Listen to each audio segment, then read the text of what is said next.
The Kid Man! Alright, lads, how's it going? What's the crack? It's myself, also Kevin, and myself, Kevin, also.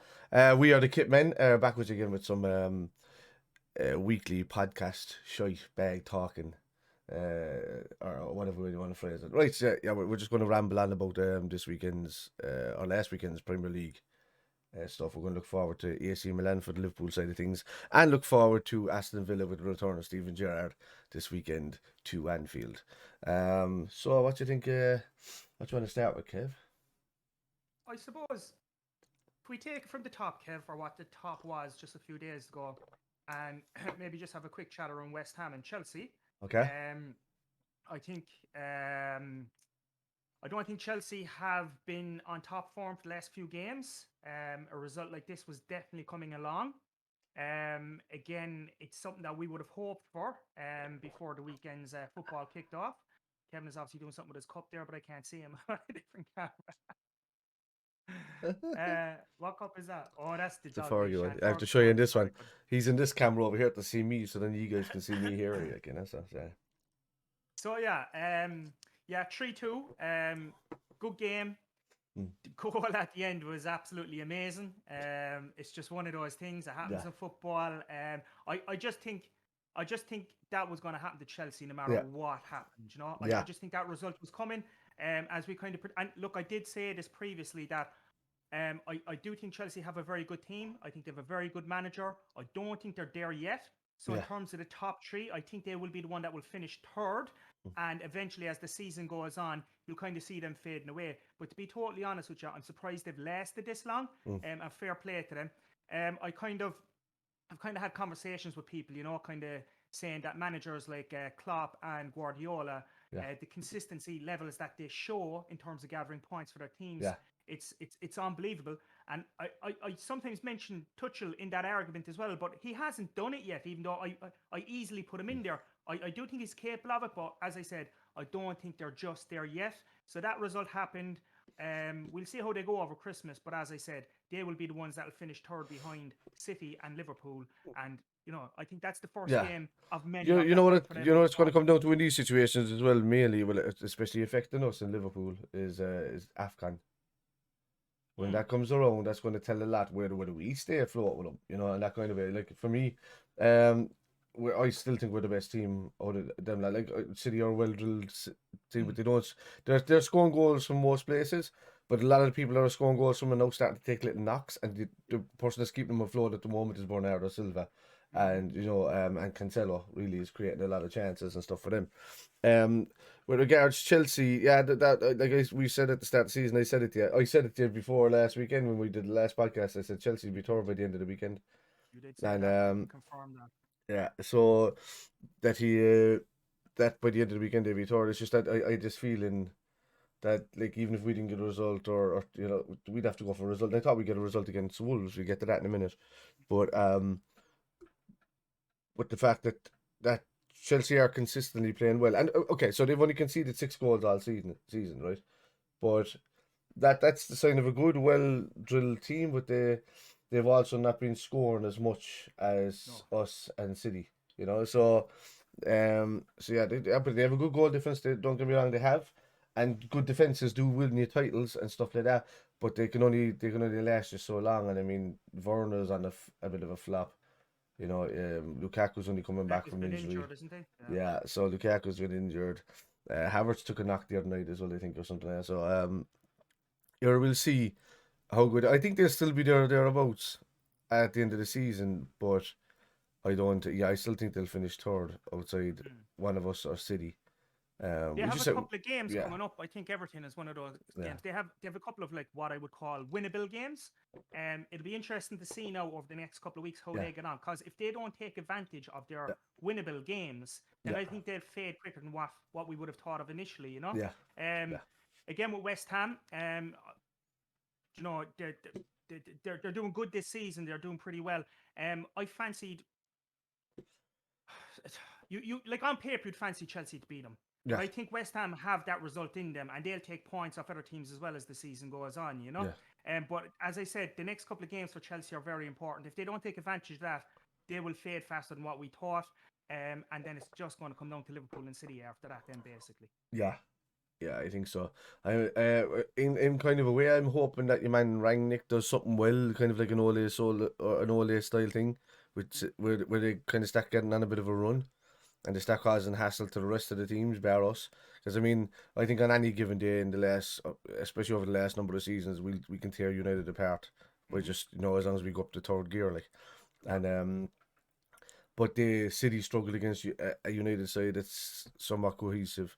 Chelsea always seem to draw with United side that's the same, or United can take nick points off them. So we want these teams kind of, pushing on and annoying and gnawing at the back of their legs. Because I think we, like, as you can see, we dropped points to Brentford this season and Brighton. We lost to West Ham, which is it's their only loss. So. Chelsea have lost 2, now City have lost 2. The draws are there. We drew a few of them, but that was also against Chelsea and City.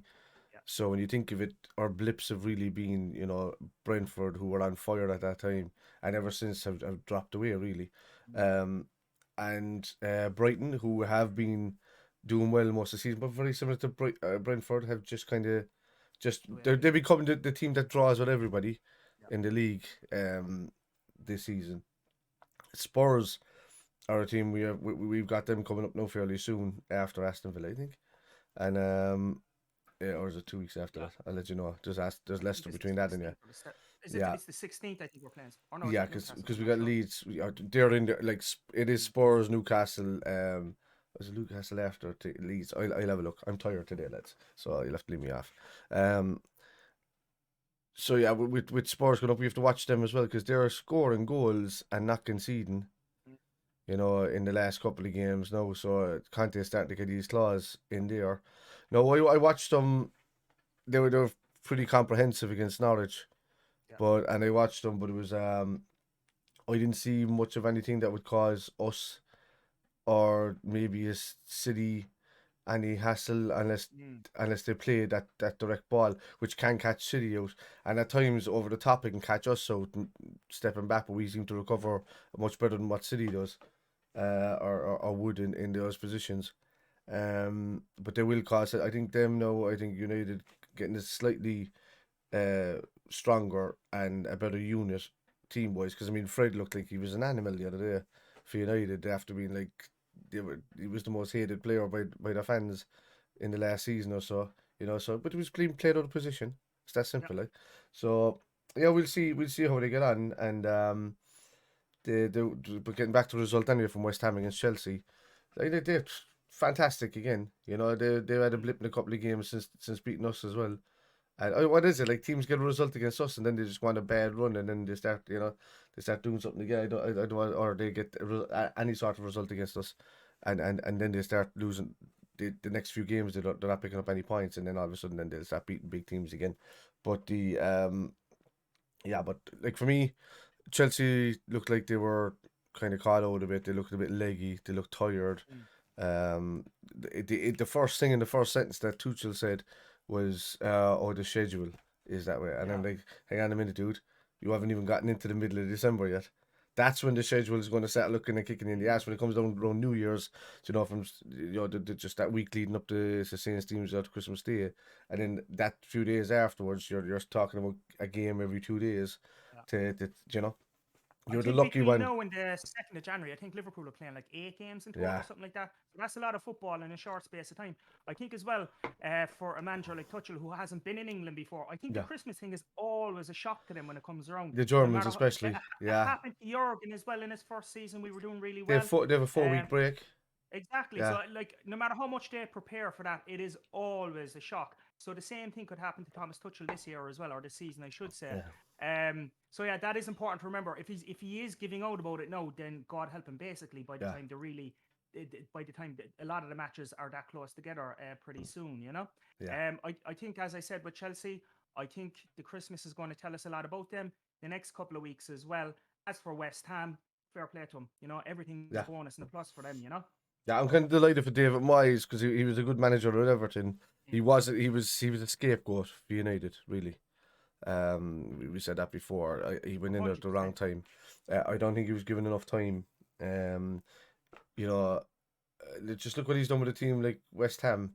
He's a very underrated manager in my eyes, and He is, Kev, but I hate I saying think that since I he think was. that's his level. I think Everton, Oh West yeah, Ham, I think I think that's his level. Yeah, yeah. that's where he belongs. No, he's not a top manager, but yes, very underrated. I would agree with that. Yeah, it's he can get the best out of mediocre players or run of the mill normal average players. He can bring them up to another level to make them really good players at that stage. But it's the worldlies that he's struggling with. You know, it's the pressure of he's if you're talking about managers that are similar in kind of ilk, it would have been your big Sams and stuff like that could inspire a team to avoid relegation, or Harry Redknapp in promotions and these kind of guys, like, they have specific jobs to up the level of a team that's probably below mid-table and bring them up. The only thing I'd say about David Moyes versus a Sam Allardyce, I think David Moyes is a bit more in the locker in terms of how he can play football. Like he can do the cagey thing, like don't get me wrong,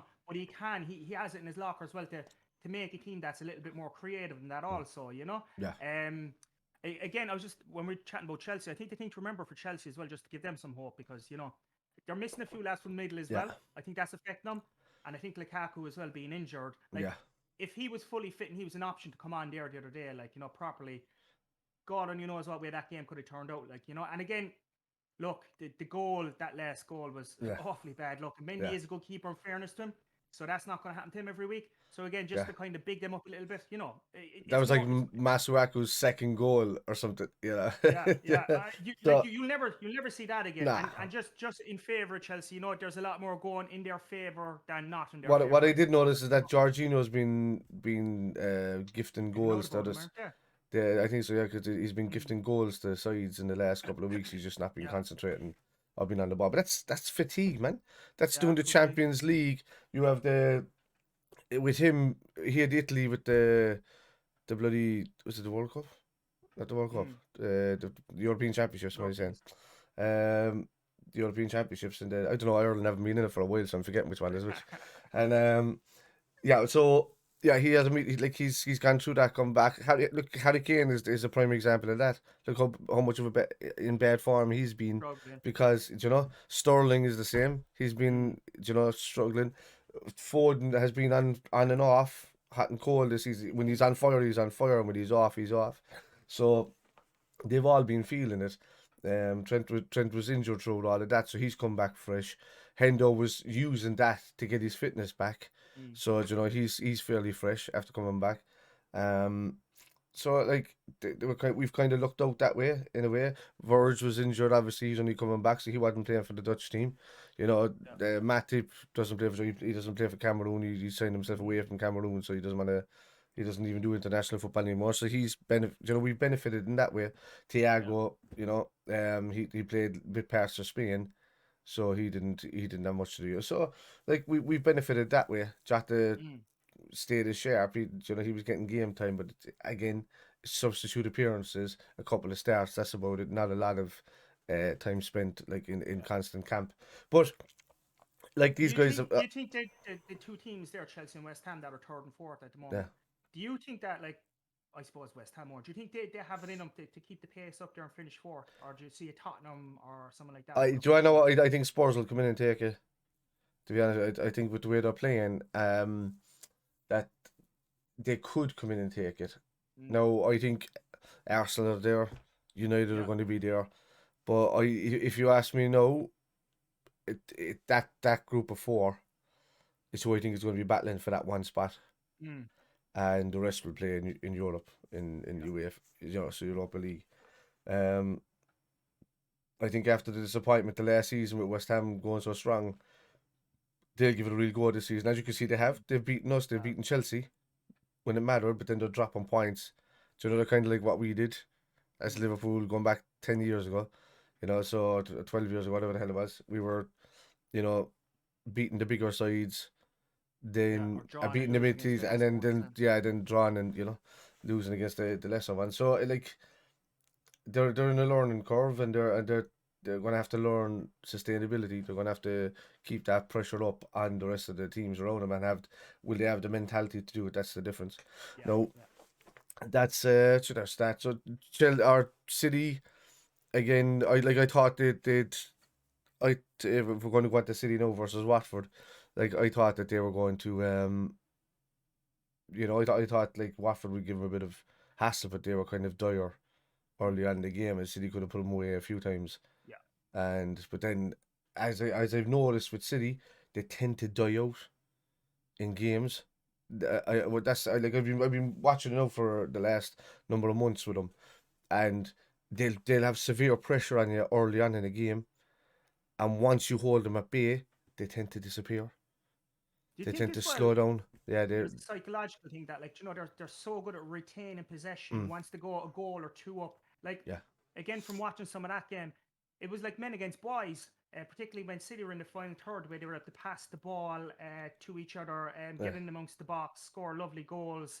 Do you think there's just a psychological thing that they're so good that once they get one or two goals up, that they just kind of look interest and Yeah. they take the foot off the gas a little bit, Yeah. and then that's allowing the other team then to come back into the game that way? I think the majority of the team do take the foot off the gas, but I think the people that are on the ball are the people that matter. Like Mahrez plays well when he comes on now, Mm. but Bernardo Silva has just been a different beast. Bernardo Silva has been a different beast this season, and I think that he's just been on it when Mm.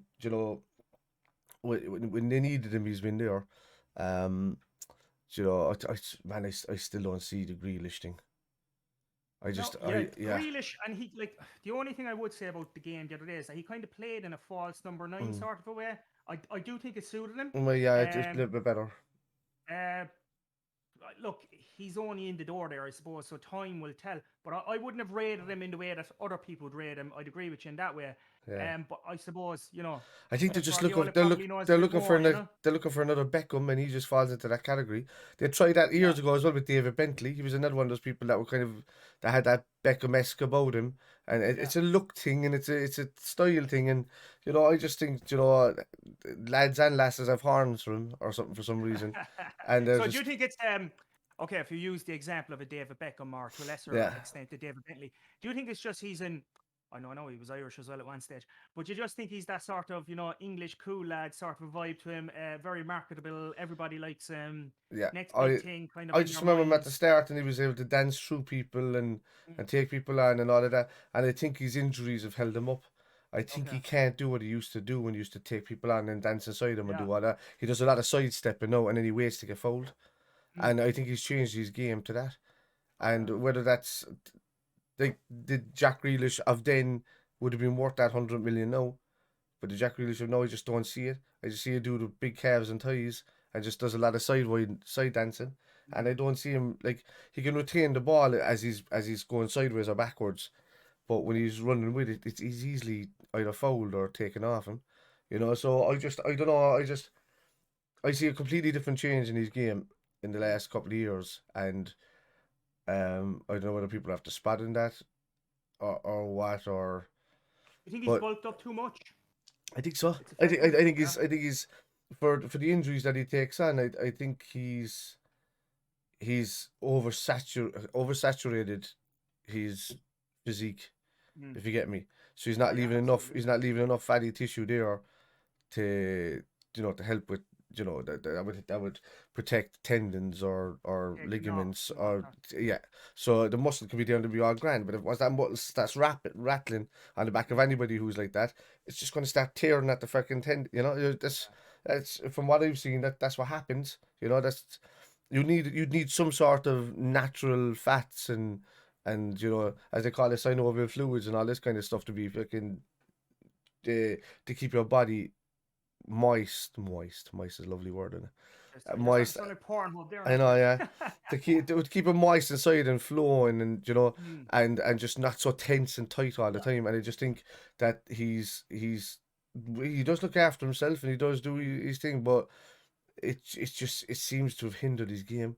It's like if he tries to do the game he used to play, he's either going to pull a calf muscle or he's going to do something like that. And it happened to Shaqiri a lot as well. Jordan Shaqiri is a prime example of that. Dude had freaking calves the size of I don't know what. Because they was always concentrating on getting the feet worked up. But the problem with that is your muscle's always going to pull because it hasn't got enough. You need to be feeding that muscle non-stop just to keep it fluid and fresh. And do you think that there's an argument then to put forward in terms of the way he played the other day? in that false nine position, do you think the way his physique is now and the way that his game might be altering, that like Bobby Firmino as well, who would be the quickest player, the world leader, do you think that he might be able to do something more like that going forward? I think that's what Pep is looking at him, man. Because for me, that's exactly what I think. He sees a Bobby Firmino in him, and he can do that where he can't just dance around like he used to, but he can hold onto the ball and he can turn on the spot. And But he he has can't. game intelligence and fairness. Yeah, I mean, Jack Grealish knows how to play football. We've seen that for years. He's a footballer. I just seen something. I don't know what it is. I don't know if anybody else has seen it, but I've seen it in this game where he's completely slowed down to almost a walking pace, where he used to like run past people and take people on and dance inside and out of them, and but I haven't seen that in the last since Aston Villa went down and came back up. I haven't really seen it then, and should that be? So what it was? It's because he left Ireland, went to England. I know he's having no more cabbage and poppies. Yeah, and there's no bacon. Yeah, no bacon and cabbage on that, like. So he's eating all them pies over there. Should Jurgen Klopp take that as a compliment, so that Guardiola seeked out a player like Grealish to be like Bobby Firmino?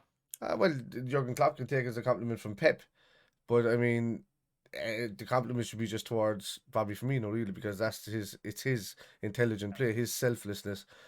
So, like, that's the difference there, though. This was where you're getting into the genre of why isn't there more Bobby Firminos out there? Because there's not many people as selfless as him. Yeah. He does not care about scoring. He just cares about the team winning, and he cares about feeding the ball. Whereas these other guys are all superstars in their own head. And they just, like, if they get into that position, instead of releasing the ball, they'll try and take a shot. And they're like, I'm in this role. Why would I pass it over that way when I'm in the middle and I can take a shot? And that's what I've noticed. That's why people can't play the Bobby Firmino role, because they're not saying that they're selfish, but their mindset is always going to be to take a shot first and pass later. Whereas Bobby's is like, who's the most open? And then maybe I'll take it. If I don't see anything on, I'm going then. So like, he sees what other people, if they're free or not yet, and then he if they're not free, then he'll take it on himself. Hence the Arsenal goal that he got there a couple of seasons ago when he danced in and out of him and scored a goal like that. His goal against Stoke, a few of these ones that he can do. He's got nobody else around him. Against Swansea, he took it down the chest, volley into the bottom corner. So these are the kind of goals that he can do on his own. He knows that he has nobody free either side of him. But the first thing he does is, when you see him chesting, is he's looking like this, and he's saying, "Who's free?" So there's two things. About that, about Bobby Firmino, right? So in some ways, he reminds me of Dalglish, the way he's this great player, but like, obviously Dalglish would, you know what I mean? He done it for the team, and Rush wouldn't have been the player he was only for Dalglish behind him, particularly in the early stages. And then the second thing that's very deceiving about Firmino is that he's this very flash, white teeth, flamboyant character. You think he would only be out for himself, and he's Brazilian, but no, he kind of defies all of that logic. And he does everything on the pitch for the team before he'll do it for himself first. Like, that's why he's such a... He came from favelas. He came from he was living in the dankest favelas in Brazil that you could find. He came from absolutely nothing. He never knew money. He never knew anything like that. I think he's the mentality as well as you. If you just look throughout Klopp's team, right, that he's built, you have a lot of selfless people. You have people that are driven, competitive, and want to win, but are also selfless. So you have Alisson there. Bobby, Salah, Mane. They're all people that have good attitudes from the get go. Besides, based on their background, some are due to what their religion is, some are due to what their morality is and stuff like that. But there's no real big heads. There's no, I'm going to, because I can only use people in United or maybe, okay, there's no, I don't know what Aubameyang is like, but he gives off that vibe.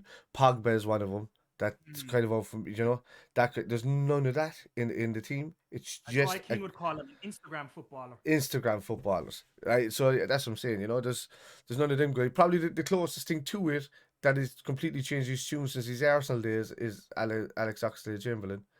But the way like the vibe that Alex gave me straight off when he came in was that he just joined the club, and there was big speculation about Coutinho leaving to go to Barcelona, and he stepped in those interviews and completely protected him, and was just saying like, we're not going to talk about this, we're not doing this and that. And Coutinho like didn't know how to answer. He was still kind of really nervous. So as long as he's at Liverpool and the goals he was scoring and what he was doing, he was still very shy in front of the cameras, Coutinho. But Ox just stepped straight in and just said, no, we don't need to talk about this because we don't know what's going on. All we're doing is concentrating on our football right now. There's no point in asking him about speculation because it's just speculation. And that, like, I like that about his attitude straight away from the get-go, because what I saw at Arsenal to the Ox that I seen at Liverpool are two completely different people. You know, he wasn't happy at Arsenal. He was lazy. There was no tracking back. There was talent there, but he hated being. He was playing at wing back. You know, when he was there. So, you know, anyway, but like I'm going into different tangents there now that you know, I'll just go off on one, and I'll have to hold back. But that's the coffee. That's the coffee. Just to kind of summarize that one, an easy win for City at the end of the game. Oh yeah, Man City.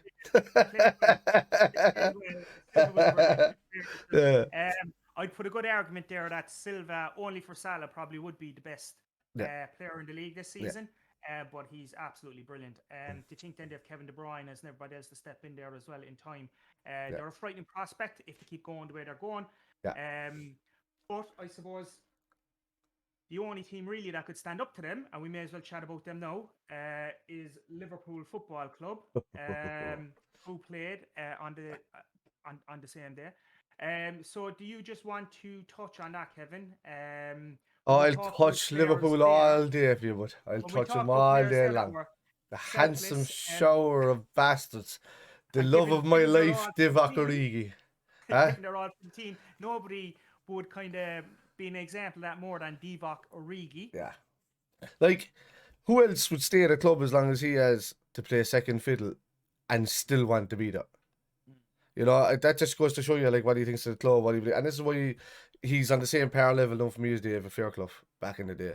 You know, you want to call him super sub, you want to do whatever, but David Fairclough did come on as a super sub. But okay, if Origi plays more than 2 or 3 games together in a row, by the time he hits that third game, he's having a woeful game. That's what happens. He disappears out of the game. He just goes thinking he's like, I'm comfortable now, and that's it. That's the problem. If Divock Origi gets comfortable, Liverpool suffer. If Divock Origi is kept on his toes and comes on and plays, you know, he might play for 5 or 6 games, and all of a sudden you just see him popping up in the 7th game. Then he's scored a goal for 2 games in a row, and then he'll disappear again for the next thing. But there he is, happy enough on the bench, happy out, all that, you know.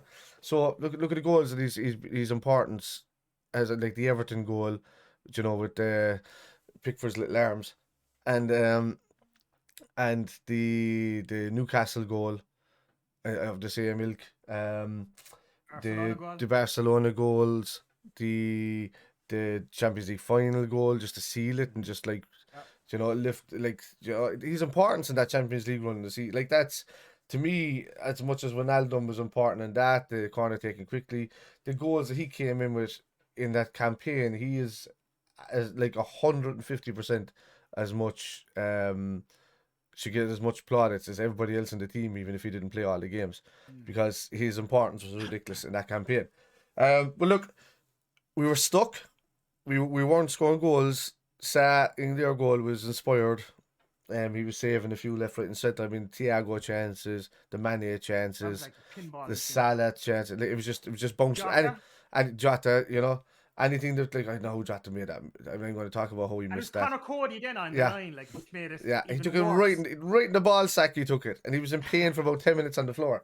Can we talk as well that I like Wolves as a team and all that, but the shithousery that day was ridiculous. Like, Jimenez was throwing the ball this way and that way. I had him in my fantasy football team. He's gone out of my fantasy football team now because of that. That's what they have to do. That's what they have to do. But he's gone though. But like, yeah, it's just he's not scoring. But like, it was a tough place to go against Wolves. I watch a lot of reaction videos as well from all the fans from different clubs, and not just Liverpool ones and all that. Like, I watch if there's a good game on, I'll go to this channel, I'll say this match reaction, I'll go to their fan channel pages and I'll watch all their stuff as well. Because I like it, and you can see some of their fans as well from the Wolves one in there, and like some were just unknown saying, they were saying like they can see the difference. This is what happens when you go up against a team as good as Liverpool are at this moment in time. You know, you can only hold up for so long before they break you down. We thought we had it right at the end, and we probably thought they deserved a point. And a lot of them were saying, Liverpool were all over us for most of the game, and we couldn't. We were just trying to lob it up to Traore and do that. But we defended well, and maybe we deserved it just for defending alone. So none of them were too salty, or none of them were too anything about, but they were like, a bit heartbroken at the fact that they couldn't hang on the extra minute or so. So that's fair enough to them. But in saying that, like, it was that ball from Verge over the top, and that touch from Salah was ridiculous. Like, he was quiet all game.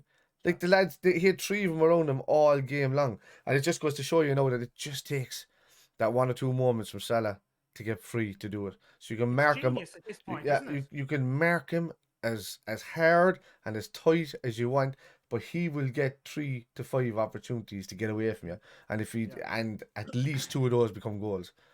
So like that touch, and then the mindset, like, I would have been, like, if I would have been worried if it kind of went back to Mane even standing behind Divock because of the game he was having. I could have seen Mane kind of having to slide, step in, and it probably would have gone over the fucking bar.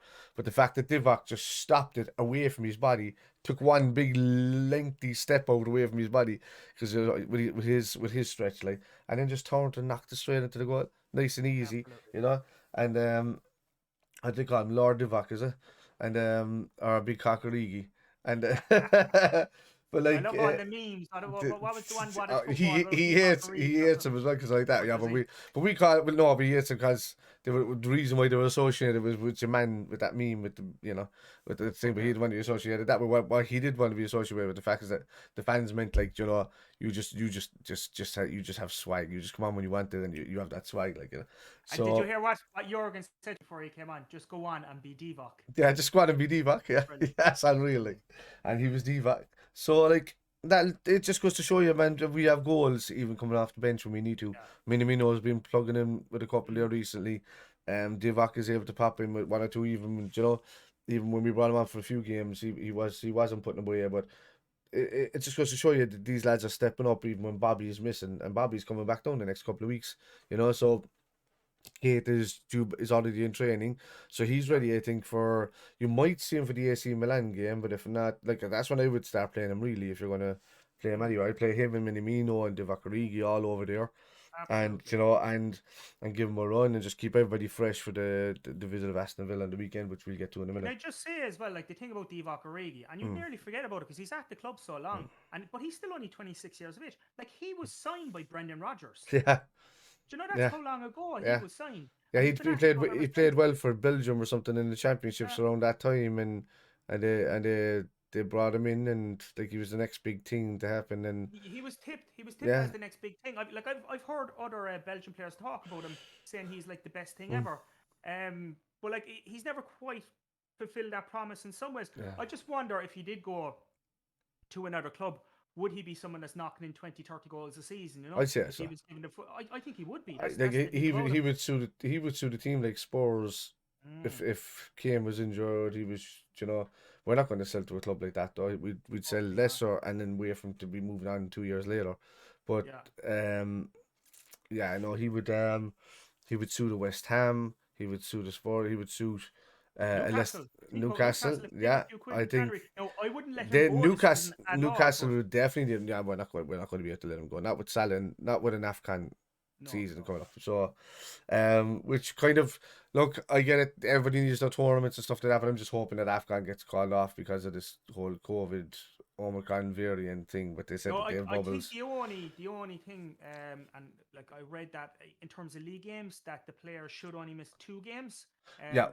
Plus 2 cup games as well. The cup I think games Chelsea. Really mind. Chelsea is the game on the 2nd of January that they'll have. Their first game each is on the 10th. They'd have to meet up with them nearly a week before that, so they could go to Chelsea, leave 2 days later, and join up with the team. All they have to do is ask the team's permission. Can I join a few days later? Salah's already the king of Egypt. He'll just tell them that, and Salah's like the king of Egypt, sure, over there. So, like, they'll give him extra time if he wants to come back a bit later, like, So, like, for me, I think I heard Salah said in Egypt that once he gets permission off his mummy, he'll be allowed to come late. That's the bad joke for the day. That's the bad joke for the day. I can see it coming. We weren't even delivering. I can see that it was coming. I can see it was coming. But like, so like, oh yeah. So the second is when we play Chelsea. As long as we have all of our lads for them, then they can head off to Afghan. I know that we'll have Brentford after that. Break. Yeah, there's a 2 week break, like a 2 weeks for two clubs, 2 weeks for other clubs.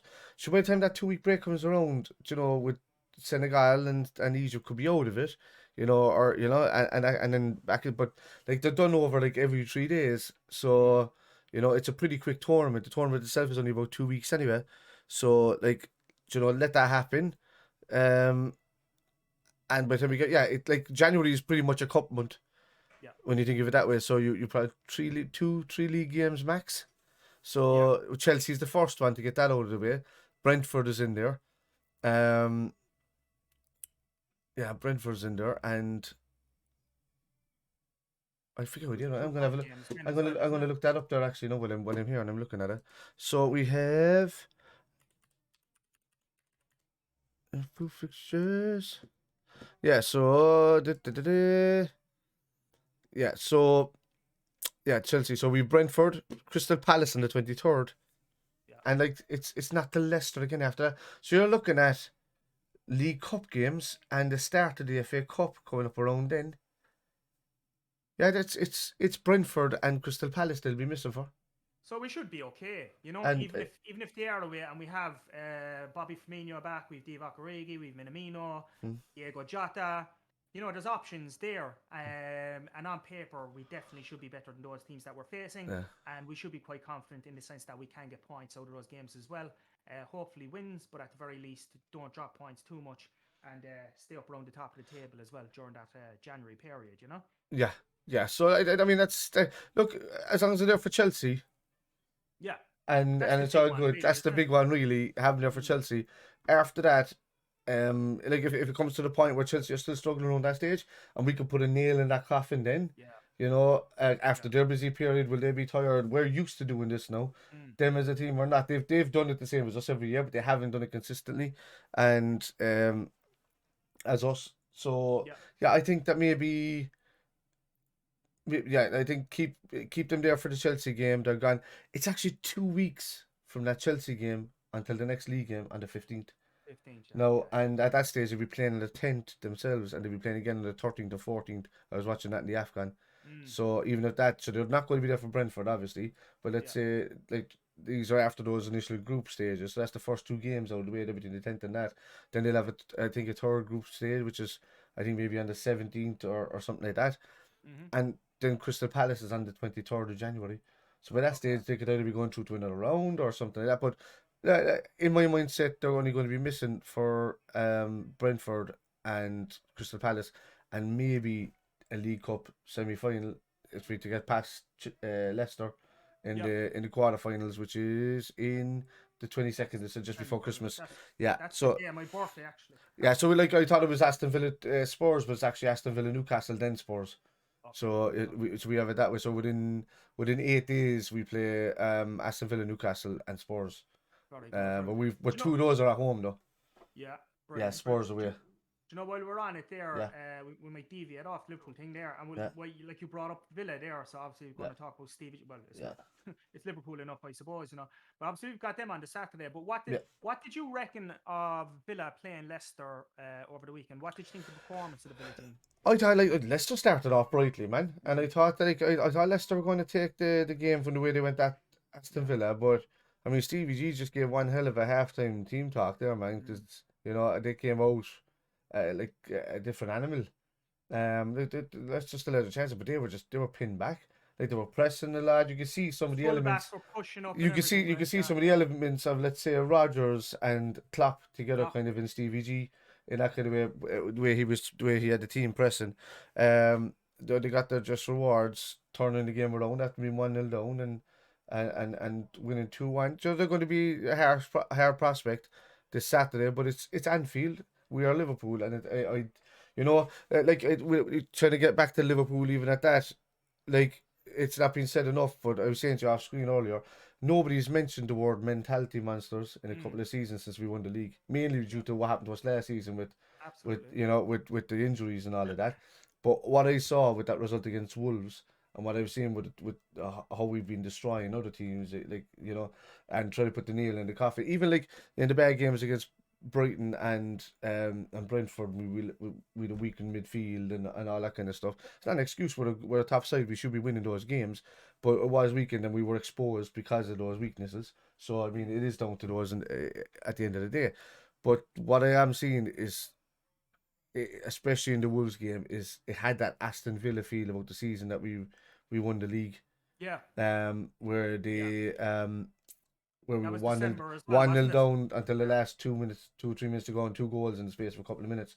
You know, so that was in those last few minutes. That was like a mad game. But that's the kind of stuff that I seen going on with the other day, with Origi coming on, with us still pushing for that result. We just didn't give it up. If that was past seasons going back 5 or 6 years ago, we would have given those up. Even last season, when we were kind of weakened at that stage, you could see that the result was getting away from us a bit, because we just didn't have the bodies there to do it for us. You know, we had the device filling in the defense so that we could survive and then hopefully get a result out of it, that kind of way. It's a different scenario. I know, with everybody back, we look like mentality monsters once again, and that badge is kind of back. But like Aston Villa against Leicester the other day, they did one over on them. You know, Maddison's been playing well the last couple of weeks, and yeah, he's been playing well the last couple of weeks, and I'm surprised at where Leicester are. To be honest with you, they should have been doing a lot better this season. I know they've been annoying in the top four for the last couple of seasons and just like nicking away at it, but they just don't look it. You Recently. know what I was reminded of a little bit, and again, when Rodgers was Liverpool manager, just that frailty in defence. Yeah. And I think they're conceding an awful lot from set pieces this year already. I know it's the same last season, and the argument has been put forward that that's probably the reason they've just been missing out on top four places as well. You know. Yeah. Did you see the controversial goal that was ruled off? Kasper Schmeichel got his hand to it. That was weird, man, because I've What never did you seen think it. of that? I don't know. I didn't think we were playing rugby, to be honest with you. You know, if they say that he has to have it under control, but to me, unless the keeper's got it in his both hands, it's up for it's up. That's the way I was always brought up playing football. If the keeper hasn't got it in both hands, it's not under control by the keeper. It's not in keeper's possession. If he puts his hand down in it, we're not playing rugby. It's not a fucking touch. You know, you're not talking about a try. You know, where they just have to put pressure on the ball and keep it at against the grass. Because I mean, it's clearly not under control. If he's touching it and it's able to be kicked out. I was saying it was 1/12 of a second he had it under control, and that was enough for the goal to be disallowed. Like, put VAR aside. Before VAR was a thing, if we seen that goal on any other match, that would have been given as a goal, and that was straight away. It's only now that they can slow it down, and that's where it kind of gets a little bit ridiculous. Annoying, yeah. That ball was fair game. He did not have that under control. Or if he did for a 12th of a second is not long enough for it to matter, basically. Like, you know, as you said, he should have had two hands on it. In my opinion, that should have been a goal for Villa. And I can understand why Stevie G would have been a bit ticked off about that as well. I seen Kasper Schmeichel in the post-match interview, and he spoke like he knew what he was doing. Yeah. Do you know what I mean? Like, as if he planned controller for that 12th. It was, do you know what? He was very lucky. Yeah. Leicester were very lucky, and I do think that Villa should have won by more, to be honest with you. Yeah. I think Leicester got lucky as well, to be honest with you. Like, the Aston Villa should have had a couple of and been away with it. I think did they have one more disallowed in that game? I can't remember. There was another goal disallowed as well. No, it wasn't disallowed, was it? I think it went to a VAR decision, but it was given then in the end, actually. Yeah. Okay. So Villa deserved the victory, to be honest with you. No, they were the better side. Gerrard's got 3 wins out of 4. The only one he lost was against City, and he said we should have taken something from that. So he's doing something well there. So we literally have to put. Okay, so we have to anger them next week enough that when they do take on these teams again, they're going to think that they're going to beat them. But we're going to have to put them to bed to say, like, you know, this is the standard that we're at, and this is the standard that you're at, which is doing really, really well. And welcome back, Stevie, and all of that. Hello, welcome to Anfield. Give him a big cheer. Steve Gerrard. He'll pass the ball 40 yards. All that. Give it all the fanfare or whatever like that. As he said himself, he's there to win a game. And in his own way, he's also telling Liverpool, you know, you're there to win a game. Don't worry about me. Take your mind off me and win the game. So the Liverpool fan inside him is like saying, don't put the thing on me. But the managers inside him works in his favour for saying that. You know, it works that way for saying it works in his favour saying that, because you know he can be competitive against his boyhood club, but he can also say, you know, I love you, Liverpool, but just don't slack, don't let the occasion get you, which Liverpool won't. They won't give a shit, Yeah. you know. So they didn't give a shit when Suarez came back. I don't care how big Stevie G is. You know, they didn't give a shit when he came back. You know So the thing about Gerrard coming back and yeah, I suppose becoming the manager in general, I always thought the two of them, mm, Carragher would be the one that would become a manager because yeah, he seems to be more into football on that level. But I do remember when he was with Liverpool with the yeah, underage teams, and I was very impressed with the. And I think he was only there for he was there for less than 2 years before he yeah, took the Rangers job. I was very impressed with what he did there from the bits and pieces that I seen. Obviously, then he went to Rangers. He did a good job there, but let's face it, it's not the greatest league in the no, world. And there's always been this talk about Steven Gerrard coming back to Liverpool, you know, to replace yeah, Klopp, and that's like a nightmare to me, to be honest with you. yeah, When I hear that talk, I'm like, going, yeah, Jesus Christ! Unless he no, was guaranteed to win league titles, yeah, I don't want him to come back, ruin his legacy. He'll be another Graham Souness or something yeah, like that. But I have to say, and I know it's only been a short space of time, but when I piece it all together from the work he done with the Liverpool underage mm, teams to what he done in Scotland and know what he's doing, and it's only 4 games in, I don't want to get too mm, ahead of myself, but it was the style of play yeah, from the Villa team the other day, the way the fullbacks are out, the mm, way they were pressing, the way they were full of energy. Like already, I'm kind of going, Jesus, do you know what? yeah. He's He got might that, be man. the guy to come in eventually, like you Yeah, know. yeah. It is And because it's the, great to see it. talking about Souness probably did his boot room study thing, but he was coming into the Premier League in the 90s when football was starting to change. It wasn't Yeah. the old school style. You know, you couldn't have your beer after the match anymore. Teams were fitter, all of that. But there was a lot more tactical stuff going on, so it got even more and more tactical as it went into Mm. the early 2000s, all of that. So, you know, it wasn't just a game of ball between two teams anymore. It was a full-on tactical Mm. war. So, like, because in the old days, you would just, as long as you put in a good boot and a good tackle and retained possession and got it back, that's what worked. Now it's all about preempting where you think the ball is going to go, getting into Yeah. that position, doing it. It's completely tactical. So I I I, I don't think he studied that type of game enough to be a Liverpool manager when he was, and he was Mm. unlucky. No, he did. He won us the trophy. We beat Sunderland, wasn't it, or something in the 1992, I think it was. 1992. Yeah. Venison and all that was in that game. And it was it? What's the fucking name? Not Venison. Michael Thomas and Ian Rush scored. Anyway. Scored, yeah. But the man, who's your man? The Blandy fella that was. There was a volley over the fucking thing. Who was that again? For I us think. No, no, in the game. No, never in the mind. I'll 92 get back cup to it. final. Yeah, Jesus, yeah. I was about. It's, I know, yeah. But look, I get that anyway. But that's. I don't think Souness was ready for that job then. Mm. Um, I think he just tried to change too much too quickly. He got yeah, rid of too many good players all in one yeah. go It and just, tried to replace them with, I yeah, suppose, younger players coming through. And some of them were brilliant. Obviously, Steve McManaman came uh, through at that time as well. Jamie Redknapp, even though he was under Kenny Dalglish, he started breaking through there too. yeah, Yeah, no, some fantastic players. But I think the thing from what I remember when I was a Liverpool supporter in the 1980s when I was a kid, yes, you would move players on, but it wouldn't be that many in the one no, go. It would always be like yeah. one or two He signings, one just or two guys go out, he that sort decimated of the thing. side.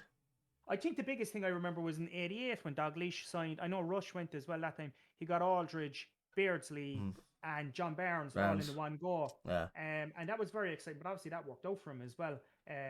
Brilliant team at the time as well. I think from what I remember with Souness that time is he yeah. made too many changes too quickly. And as you said then as well, the Premier League was coming in and football was changing Changing.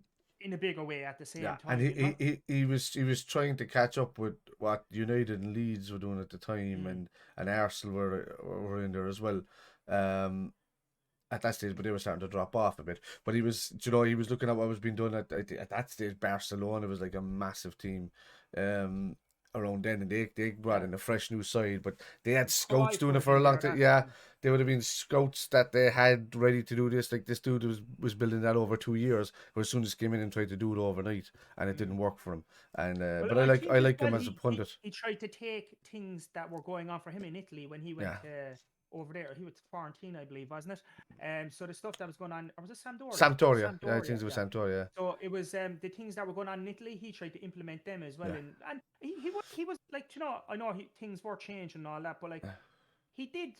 like some of his ideas were good. Like he did try and cut out the big drinking culture and things like that, and eat a little bit better and stuff. So he was a small bit ahead of his time in that way. Yeah. But as I said, he probably tried to change too much too quickly. Yeah, it was the mindset of still Liverpool being an old school club to try and change the new mentality, but he tried to do it overnight. There has to be a gradually change.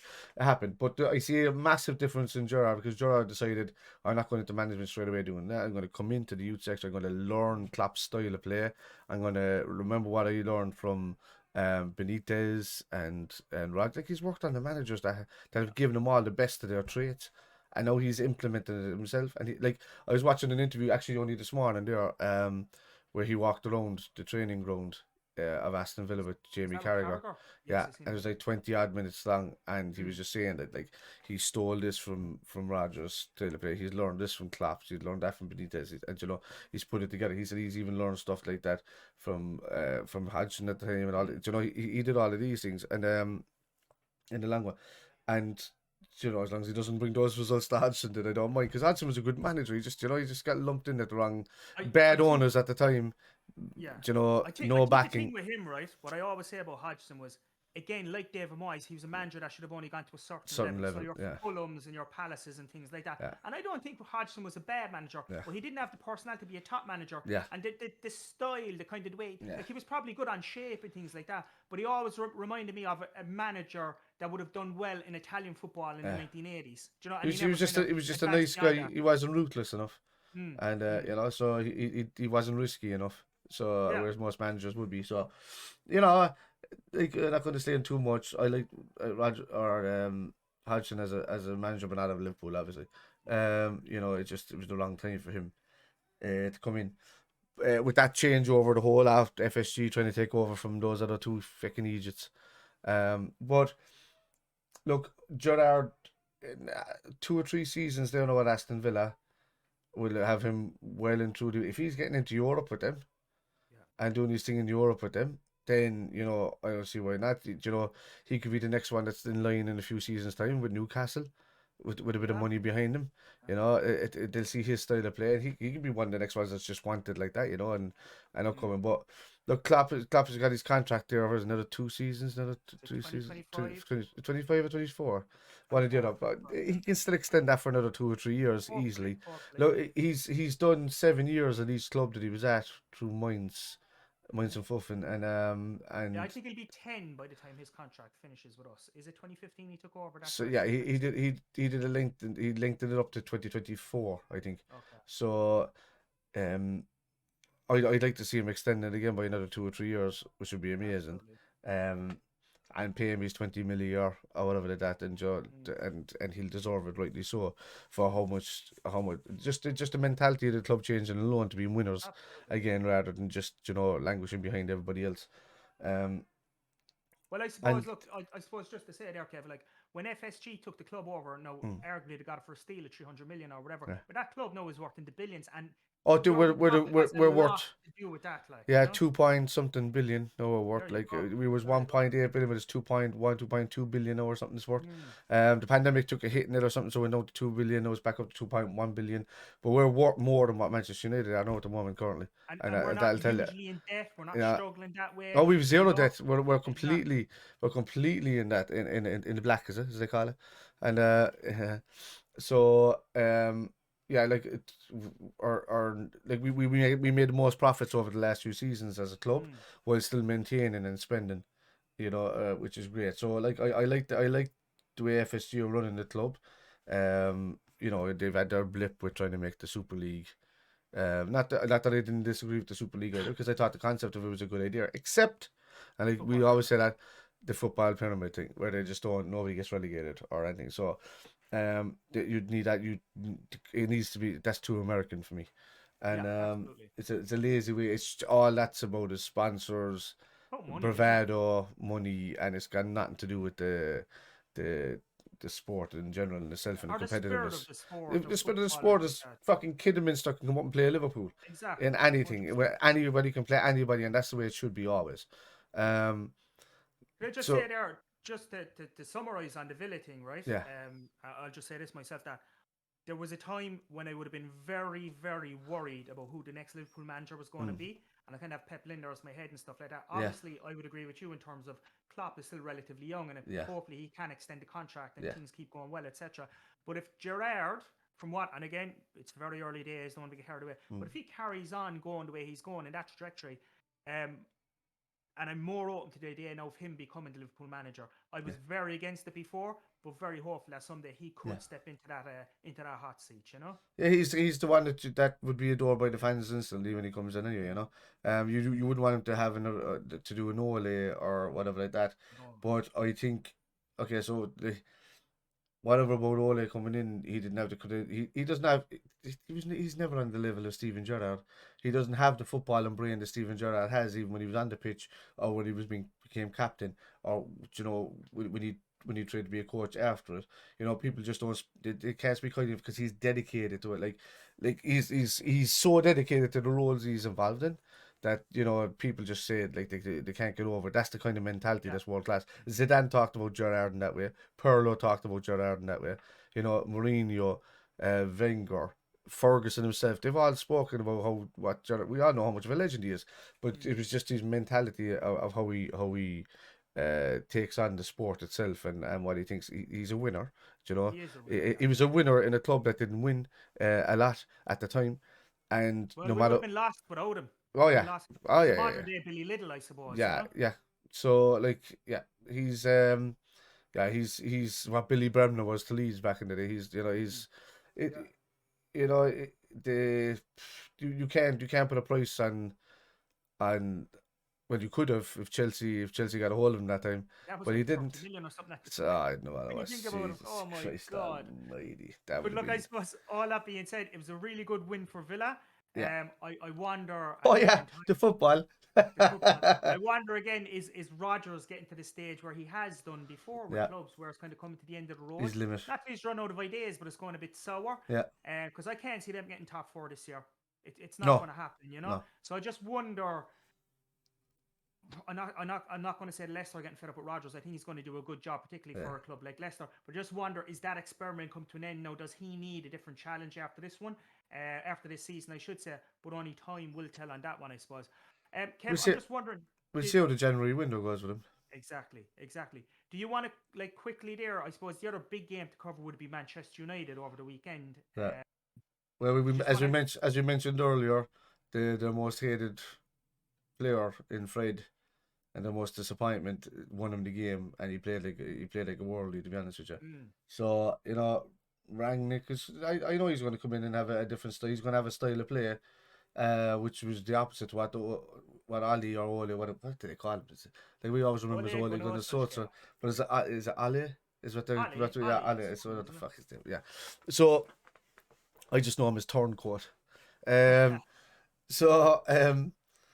Yeah, look, he's going to come in. He's going to have a more set style of play. He's not going to leak much goals if he goes the way he normally goes in most clubs. No, even saying that, look, he's got a mindset for that, but he also left the club 11 points chasing fucking Zenit there, and nobody's talking about that. They're kind of just like batting an eyelid over it, like in the Russian league. So I don't know. Managers in Germany and all that, they all talk highly of him because he's been around, but he's never really done much of anything, you know. Well, this is the argument, right? If he was as good as they say that he is, he's in his 60s now. Surely he would have done something up to this point, you know, and he hasn't. So that's fine. We'll keep that in mind. Yeah. I suppose the thing I was impressed by the other day, when United were playing, is that they did work a lot harder. Yeah. They did work a lot harder. Yeah. They played higher up the pitch. They pressed the ball a lot more. They were playing this kind of like a 4-2-2. Yeah. And I think that's why Fred played well the other day. Yeah, he's better suited to that, just a slightly forward position. Yeah, exactly. Yeah. And every time he passed the ball, instead of a player being on the other side of the pitch, there was players closer to him, and he could just pass the ball to them as well. You know. They said that they've made the most passes or something in a game and retained the ball more than since Alex Ferguson was there. It's the most that they've had. Yeah. I've looked at that stat, but it's it was ever since Fergie was there and he left. They haven't retained the ball like that, or passed the ball like that, or had as most successful passes or possession based I tell play. you one other thing I was impressed by with the manager. Now I don't know that much about him other than what other people have said about him so far.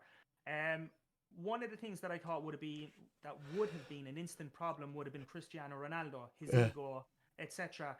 I thought that Ranić would have come in, and because he's supposed to play this pressing type Klopp type game, gegenpress and all that, because Ronaldo is nearly 37, I suppose. I was like, that's definitely not going to suit him. Nope. But I think from the way he was talking the other day, he's obviously after bringing Ronaldo on side. He's speaking highly of him, how well he played in the match the other day. Yeah. So I don't think he's stupid anyway.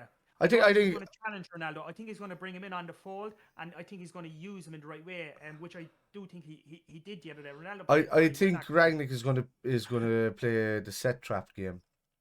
Right, so he's going to have Ronaldo drifting around two other people in front. So wherever they move, Ronaldo's going to start drifting with him. Yeah. Because if Ronaldo has to go and chase somebody, he's not going to do that for ages.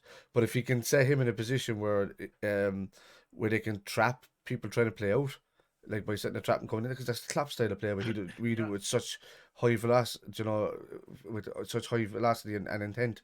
United they don't really do that with their game. But what they can do is set bubble traps around like one or two players just to block off pathways, and that's how they're able to close down quicker, because they've already preset it.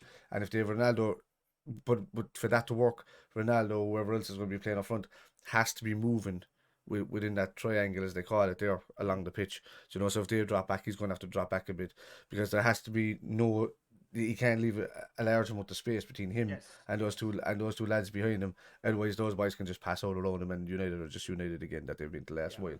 But I did notice that they were closing those spaces a lot more. They were setting those little traps and stuff. But can they keep it up? Because they haven't been playing like that, Maybe they can. Maybe Ranić said himself, you have to get your mentality and your body up to the standard of playing at elite level of football, and then you can start playing football. So it's the same mentality as Klopp, really. So if you were a United fan at the moment, Kev, could you argue be put forward that like United do have a good squad, right? Okay, there's a couple of holes here and there, but they do have good players generally within the squad. Could you be putting the argument forward that if Ranić can implement, based on what happened the other, he can implement that style of play, and that United should be making a good run now for the top four this season at the very least? Yeah, well, that's all well and good. He can do all of that as long as the likes of Pogba and all that don't come in with the egos and throw their shoes up in the air, and then it starts trickling down into other people in the squad where they're like, maybe I don't need to do it, or and that's where you get it. Like, you get your bad eggs like that. We had it with Balotelli, unfortunately. Balotelli was just, Balotelli just did what Balotelli wanted to do, even though he was trying to work for the teams that he was with.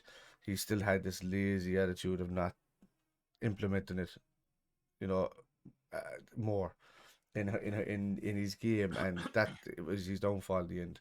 So you have that with the likes of Pogba, who doesn't apply himself as much as what he should do. He can have a worldly game once, then the next 10 games he won't. 3 of those could be average, the rest could be shite. So it's these type of players I think that Rangnick needs to get rid of, but he's only there for the interim. So the last manager was an interim manager as well in Ali. He was given the job. Will Rangnick be given the job? Are all these managers now on trial basis until they commit to somebody? I don't know. So do you think if he puts in a good showing for the rest of the season that he will be there? More likely.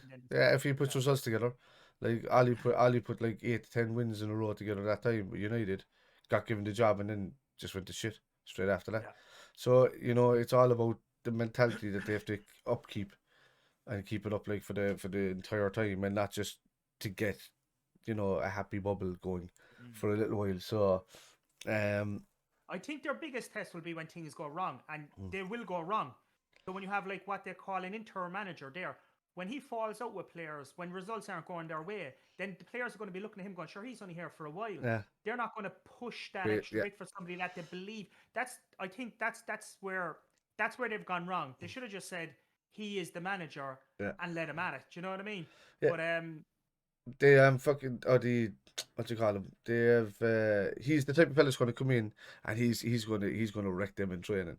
Like he's going to fuck them up in training. Like they're going to be tired at the start. He's going to get them fitter. He's going to get them fitter, and that's what he's going to do. Maybe if he does that for United, and then they say, all right, so now we're going to bring in a manager like Zidane or somebody like that at the end of the season when it's in the summer, and say, no, you've got a fit and ready team ready to go, maybe Ranić will stay on or something, you know, as an assistant to Zidane, or would he stay in and come in as the director type of things, you know, or would he just be like go to another team in the Premier League because he's got his foot in the door, did well for United for 10 minutes. Maybe he could be the next Newcastle boss after Eddie Howe, that kind of, you know, there's all these situations, you know, do you that think if Poch did go there in the summer, do you think he could work with Poch even, Ranić? Yeah. I don't know, you know. Poch, when any manager comes in, want to be his own man. They don't want to be really, you know. That's why Carrick's out the door right now. You know, Michael Carrick left the club when he finished being the interim for the 2 games. Yeah, another interim. So another interim. Yeah, so he was the interim. Yeah, the interim between the interim and the other interim. Yeah, but like, yeah, like he's left the club now with an immediate effect as well. You know, which is unfortunate. He wasn't kept on by Ranić because he wants his own team there. Like that's going to happen with the next manager is going to come in as well. They don't want any traces of the old mentality there. You know, especially like I've always seen Carrick standing at the side and talking to the manager and being words in the ear like that, but you never see him shouting on the pitch at the players. That was just too calm and collected to do anything, you know. So, it's kind of like excuse me, lads. It's kind of like Giggs when he was manager. He didn't scream at the players. He was their body. Screamed at their wives. He was yeah. He screamed like he's got a football brain, talented, all of that, but just not the guy that shouts at you when he needs you to do something on the pitch. So you can't. They don't work, unfortunately, in big clubs. You need people screaming at you from your captain to your manager on that pitch. So, you know, your leaders in the back, your leaders in the midfield and up front. These people that are there need to be shouting at you and telling you what you can't see all the time and what they spot, and vice versa, back and forth. And that's what you get on the pitch. If you only get fellas you send out there to play football and just say, "You're doing well, bud. Just keep it up." You know, "Oh yeah, that's lovely there. Keep that up." That's not going to work. They're just going to say, "Look, but you missed fucking 3 or 4 of them spots over there where you didn't go in and cover," and that's how you keep a player on top of his game, and then you bring in competition to challenge it, and that keeps him in the next level on top of it. You know, so that's what you do that's how you keep a top club as a top club. You create the competition, you create the mentality, you make sure they're fit when they're doing it at the peak of their level, and then you keep that implemented every week. And then when it looks like it's boring, and you change it and you test them again. You know, so it's just how these things work. And these kind of managers or these kind of ex-players wouldn't do that. Like, I mean, you've seen what happened to Gary Neville when he went to Valencia. Well, there was a language barrier and all that there, but he was kind of Mr. Nice Guy. Even in the group, you could see how Keno used to look after him in the squad. He was like, Gary Neville was just was like a baby compared to the rest of them, you know, and they always feel like they always felt like they have to look after him, you know. But these people just don't make. They make good managers, but they don't make good They don't make good bosses. They have to be a boss as well, you know, and they have to chastise, you know. So yeah. Cool. So what we're saying about United is impressive enough win the other day. They got the result. Good start for Ranić. Some good moments in the game. They worked harder. The pressing was good. They're showing a bit more ambition. They're playing a little bit more like a top team versus. But it was only Crystal Palace as well.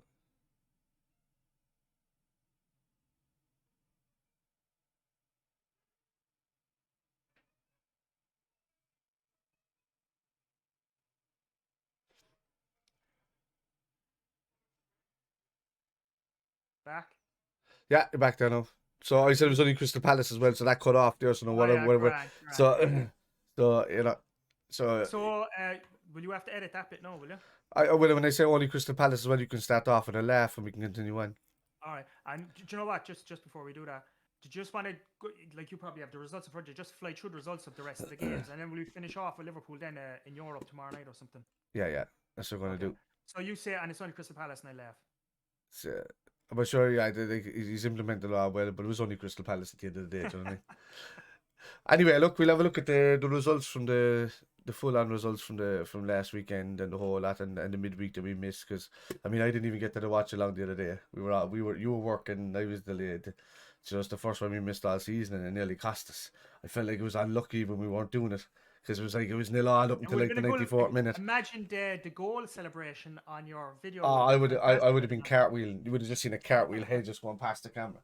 You know, absolutely. Like, so, but like, right. So we're going to Premier League fixtures. Here we are. All right, so we get to these. I didn't have the Premier League ones up. I just had the Liverpool ones up. So Premier League fixtures. There we are. So from the other day, so running through them, we have West Ham beat Chelsea. Obviously, Chelsea back down to third. West Ham keeping up the pressure in that top four. No on Chelsea. By pulling that back. But look, there was a big gap there anyway from third to fifth anyway after we beat after we won the last few games and West Ham dropped points. Newcastle got their first win of the season against Burnley. So that's that's putting pressure on the likes of Watford, who I did say at the start of the season might go down. But I kind of changed my tune a bit when I seen Ranieri came in there, but they're still hovering above relegation spots. So them at Everton, I'm going to change Alice. I'm going to change mine to Everton nearly going down. If they're probably going to get rid of Rafa, what the fuck's going to go in there? We hit them in the top 6. I say at the start of the season. Yeah. I said Rafa in there maybe, but like tonight because we're doing this on a Monday. Everton are at home to Arsenal, so that's a big game that's coming up. So we'll I don't know what's going to happen there. I think Arsenal is still going to beat them at home. They're awful. Everton is just terrible. I'd love for Everton to get a result. I'd love for Everton for Rafa, just for Rafa. That's obviously we talked about Wolves and Liverpool. And us being mentality monsters again and getting the right results in when we need them. Southampton and Brighton 1-1. Brighton came with Mopey the last second. And scored. Thrown away points again late. Yeah, they're drawing too much. Brighton and Southampton are drawing a lot of games. So that like at the start of the week I would have just said, oh yeah, that's a draw. Because Brighton draw games, Southampton draw games, and that's it.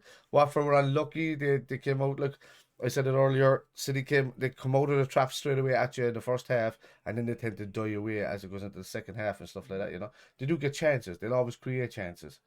But they die with their possession game and their control. And Watford actually took over in the second half and were unlucky not to score another couple. They were very unlucky not to score another couple of goals. So, but they still finished Watford 1, Man City 3, and City we're top of the league going into this weekend's fixtures. Leeds 2 and Brentford 2. The return of Bamford. So Brentford took the lead in that one, I think, and then it was Leeds came back 2-1, and then very last seconds of the game. Bamford came on quite late. Didn't get a touch of the ball, I don't think, till the very last second. Went in off his knee. Oh yeah, sorry, it was Leeds 1 up, and then it was Brentford went 2-1 up, wasn't it? Yeah, the other way around. Yeah, sorry. And So that's strikeout finish. He was there where he was supposed to be when it was important. And stuck out the knee, and went into the top corner. Yeah. So at United 1, Crystal Palace 0. So we've seen that United they're winning the game at home against, as we said earlier, Crystal Palace. Vieira's done very well with Crystal Palace, but it's still United versus Crystal Palace. United should be winning that game all day long. Even though Palace only beat City a few weeks before that, but the way United were playing it and pressing, it shows that they've improved in their game already under Rangnick's tutelage. But can they keep that up? Can they do it against a bigger side? And if they can do it against a bigger side, then they'll start causing damage in the league. Between those lads up the top. Spurs 3, Norwich City 0, run of the mill kind of thing there. Norwich destined to go down, to be honest with you. I still think that no matter what kind of results they got over the last couple of weeks, they're destined to go down. Yeah, they're going down. So, Spurs under Conte, they're on the up. Son again is he's been on fire. He's in my fantasy football anyway. Tell me what you make of Lucas Moura. Harry Kane. He's just a bit off the ball. He's tired. He looks tired. He looks knackered. He looks like he's there, but he's not there. Yeah. It looks like his mind was still on City and something. Yeah. Maybe this, maybe that. Maybe I should have. But I don't know. But like Lucas Moura looks like he's back on a bit of form. Great again. goal he got, wasn't it? Yeah, it was a good goal. So yeah, that looks well. We talked about Aston Villa versus Leicester City. So the turnaround there, Leicester going 1-0 up and Aston Villa turning around. Gerrard's doing well. We'll see on Saturday there. And look forward to it. But that's pretty much it for the results there. What we can look ahead to is AC Milan tomorrow night. A bit of just a given game, but we kind of want to win it because we want to be the only English side to ever win all of their group stage games in a Champions League game. And I think that's a record that Klopp might want. Absolutely. But I still want to play a weaker side.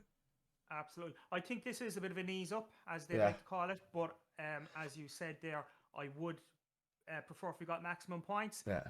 I do want to see Origi, Minamino. I want all the kind of players that aren't getting their game all the time. I do want them on the pitch, get a bit of a run out. Yeah.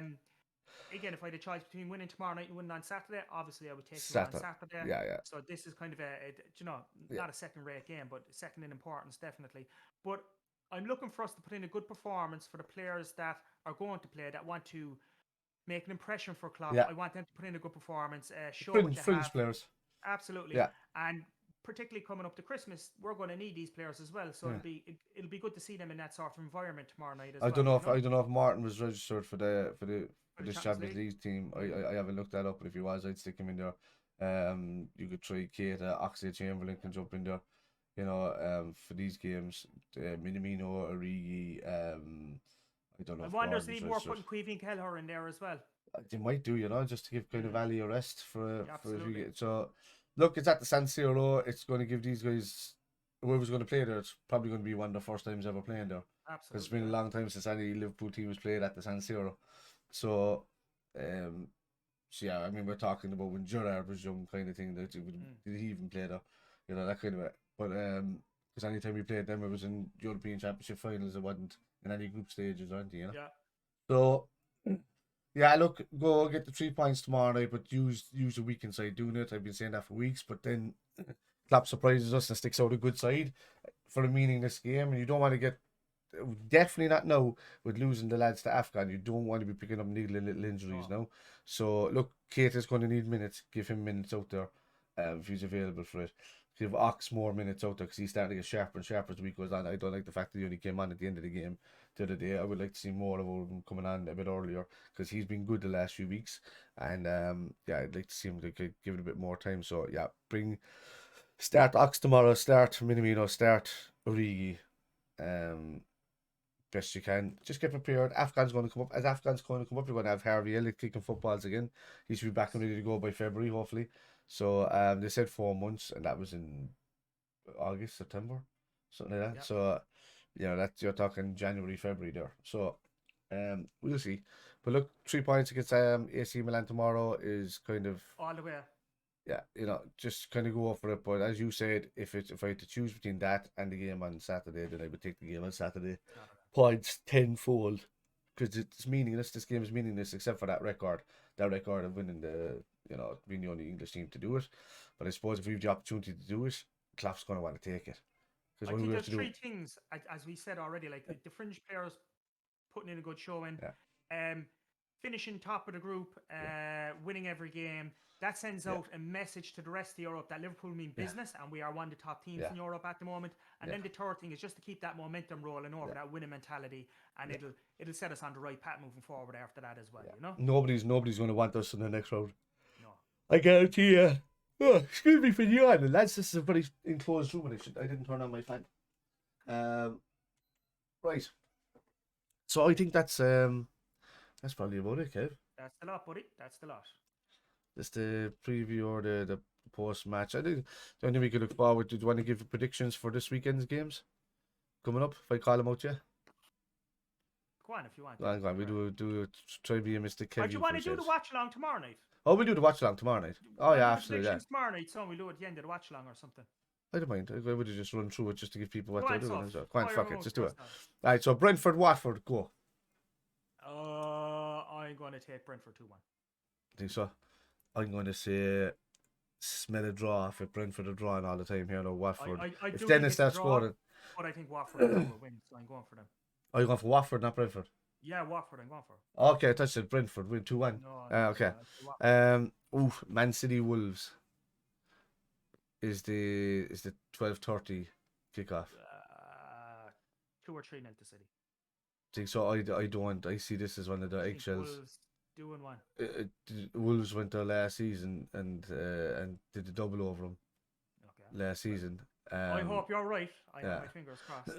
Look if they can get a draw out of them, and the way they, the way they played against us the other day. You know, we're a lot more ruthless than City. No, City are a different type of ruthless. against clubs like that. But sometimes when you put pressure on City, they tend to crumble. You can't give them space, and Wolves in the lower space today, and that's what's going to frustrate City. So if Wolves have got that mentality going, Lars is going to say, all right, we know we did against the best three in Europe at the moment up front. Now let's do it against a really good all-round team, but the threat is not in the forward line. The threat is in the midfield. Let's shut that down. You know, so that's that. I'm hoping to draw on that one. Chelsea and Leeds United. Who's the home for that? Chelsea. I think Chelsea are going Chelsea, to win yeah. Chelsea against 2-1 or something. Give me a goal in yeah. it. Yeah, I think it's one of those games where Chelsea are just going to bounce back and yeah, and I leave our one for the Leeds they'll play their own style of football. Yeah. It's not like they're going to sit back or anything like that. And Yeah. I think Chelsea will have enough to expose them. Yeah. All right. So Arsenal, Southampton. I would go for Arsenal on that one. Yeah, I think so as well. They could get a couple of goals in that. Yeah, me too. I think so as well. Norwich at home to Man United. Oh, Jesus Christ. Well, I'll go for Man United. And again, it could be a couple of goals in it. Ronaldo could get a few in that game, I'd imagine. Yeah, maybe. You know, would it be what kind of Norwich is going to turn off the one that gets to the like that just grinds out a draw, and you know, on next one. I think the only thing Norwich can do is sit back and hope. Sit back, for the best, yeah, that's it, pretty much. And United, the way they played the other day, they'll get around that. But I don't think it'll be by. No, saying that, I could say it mightn't be by much, but then they'll probably end up winning 5-0 away from home in that kind of game. Burnley. For United that game, you know. Yeah, Burnley and West Ham. Oh, well, I go West Ham. Yeah, Burnley aren't doing too well lately, so West Ham all the way in that one. Yeah, I think West Ham is. I don't think they'll score loads, but they'll definitely win the match. Weird one here because Newcastle are on a bit of a win bounce now, and they were playing well the last couple of weeks, but it's Leicester City, Newcastle. Ooh. Yeah. Who's at home for that? Leicester. Okay, so Brendan Rodgers needs to win. Mm-hmm. Obviously, Newcastle do as well. If I was to go for a team out of that one, I would say Leicester to scrape it. Yeah. Particularly at home. I was the same. It's just I can't see Newcastle getting 2 in a row. They've barely got their first win after 14-15 games. Like they're not. Like if they were playing another team of, you know, if they were playing Norwich or something like that. But I think Leicester need a win, and they have enough about them to get that win, particularly at home. Yeah, I think so as well. Right, Brighton and Spurs. Jesus, who's at home for that? Brighton. Ooh. Yeah. So the draw specialist versus the revitalized. You could see that being a draw, but if I was to pick a team to win, Spurs, yeah. I think it'll either be a nicked win by Spurs, or it'll be a draw, one or the other. I don't know. We'll get the Brighton win. If Brighton score early, they'll just sit back, and it'll be very hard to break them down. So I don't know. Crystal Palace and Everton. Jesus. Yeah, it's a weird one. A lot depends on how Everton play tonight. I'd like to see how they get on. Is there any lift in their game at all? Palace are at home, by the way. That for me, that has draw written all over. Yeah, I smell a draw as well in it. Yeah. A stale draw. You know? Unless a Benteke or Zaha pop up, but I'm going to say Crystal Palace in that one because of that. But you know, it has draw written all over it. And then the big one, Kidderminster, Liverpool versus Villa. Return of Steven Gerrard. Obviously, this will be a very emotional game, but obviously give Stevie his dues when he goes there, give him a round of applause, sing his name, do all of that. But treat him like he's a Man United manager for the 90 minutes, you know? Yeah. I think again this is another game that Liverpool just have to win. Yeah. We don't have a choice. We're at home. We haven't played a game at home for a couple of weeks. Exactly. The crowd are going to be up for it. So use that atmosphere in our favour and go out there and punish Villa. Yeah, I think so. Yeah, look, we were averaging 2 to 3 goals every game. That kind of had a bit of a dip in. We're still winning and getting the 3 points, 1-0. But yeah, I can only see us just going at Villa. And as you referenced already, we're making the argument this week that the mentality monsters are back. Let's prove it again this coming weekend. Yeah, I think it'll be a win for Liverpool as well in that one. I have to bet that. So yeah, well, I suppose there you go, lads. That's the end of our weekly roundup, and we've done a preview as well in this show, which is Done done everything there, you know. So no video midweek. It's just going to be watch-alongs now tomorrow night, and again and again for the Villa game on Saturday at 2. So we'll be on tomorrow night at about 7:30, and we'll be on Saturday at about 2:30 in the afternoon, and you'll see us then, right? So it's AC Milan versus Liverpool tomorrow night at San Siro. Let's get those 3 points, but use a weaker side, please. Keep it nice and fresh for the Villa game on Saturday, which we're at home to. And yeah, so that's us, lads. So I'd say we're going to say good luck, Kev. So for myself, also Kevin, and me, Kevin, also. We're the kit men, guys. Look, we'll be getting the sketches going soon. So don't worry, we will be doing all of that kind of stuff. It's just that we haven't been able to do it with these lockdowns coming in and out and just no time to fucking meet up, really. And me getting coronavirus as well. And you getting coronavirus as well to set us back weeks. And he's the long COVID as well. So yeah, long string of misery. And yeah, but that's us, guys. So we're the kit men. We'll see you tomorrow night for the live watch along. So yeah, be sure to jump on. We'll post it on the Facebook page, Liverpool FC Ireland, and you can catch us then. If I can embed it in there, you can watch it through that. We'll see. I'll figure out a way to do that. If not, please follow the YouTube channel. It is the Kitmen on YouTube, and be sure to follow us as well on Twitter at _official_Kitmen. All right. Good luck, lads. Peace out. The Kit Man!